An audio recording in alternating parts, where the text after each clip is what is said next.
अस्सलाम वालेकुम रहमतुल्लाहि वबरकातुहू। ये देखें जी अल्लाह के करिश्मात। और ये देखें कि कैसी जड़ी बूटी है जी, तो मैंने ये कभी भी नहीं देखी।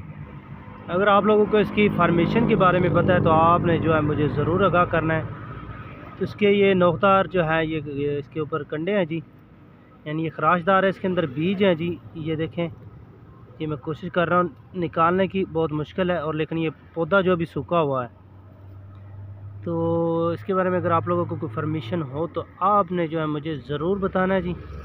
तो मैंने कहा कि अगर मुझे नहीं इल्म है इसके बारे में, तो अगर किसी दोस्त को इसके बारे में इल्म हो तो ज़रूर बताए जी। ये एक बड़ा सा पौधा है जी, तो इस तरह के इसके ऊपर कंडे हैं जी, यानी खराशदार है ये बहुत। इसके अंदर बीज से हैं जी। तो ये अनोखी कोई चीज़ है जी, मुझे तो पहली दफ़ा यहाँ पे नज़र आई है। अगर आप लोगों को इसके बारे में पता हो तो आप लोगों ने ज़रूर बताना है। उम्मीद करता हूँ ये छोटी सी वीडियो आपको जो है पसंद आएगी। अगर आई हो तो इसके बारे में ज़रूर आप तो लोगों ने बताना है। तो नेक्स्ट वीडियो के लिए इजाज़त दें जी। अल्लाह हाफ़िज़।